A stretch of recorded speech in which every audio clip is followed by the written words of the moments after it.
உலகமே ஒருத்தனை பார்த்து அவ்வளவுதான் பிரதர் அவன் அப்படின்னு சொல்லுதுங்க. இவன் வாழ்க்கை அவ்வளவுதான், இதுக்கு மேல இவன் முன்னேற முடியாது, இதுக்கு மேல அவன் வளர முடியாது, இதுக்கு மேல ஆசீர்வாதமா இருக்க முடியாது. உலகமே அவனை பார்த்து சொல்லுது, உலகமே அவனை பார்த்து நியாயம் இருக்குது. ஆனா தேவன் அவனுக்கு ஒரு புதிய ஆரம்பத்தை தரார். அதான் சொன்னேன், தேவன் உன்னுடைய வாழ்க்கையில செய்யற காரியங்களுடைய மிகப்பெரிய தன்மை என்ன தெரியுமா? nobody can ever predict that.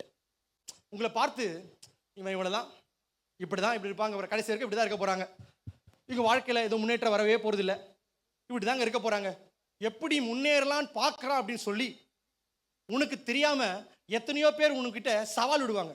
எப்படி முன்னேறான்னு பார்த்துலாம் பிரதர். ஆண்டவர் பாப்பார்.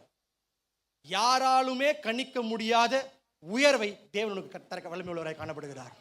யாராலுமே கணிக்க முடியாத ஐஸ்வர்யத்தை தேவன் உனக்கு தர வல்லமை உள்ளவராய் காணப்படுகிறார். நான் இப்படி சொல்லுவேன், யாராலுமே கணிக்க முடியாத ரட்சிப்பை ஆண்டவர் உங்க பிள்ளைகளுக்கு தர வல்லமை உள்ளவராய்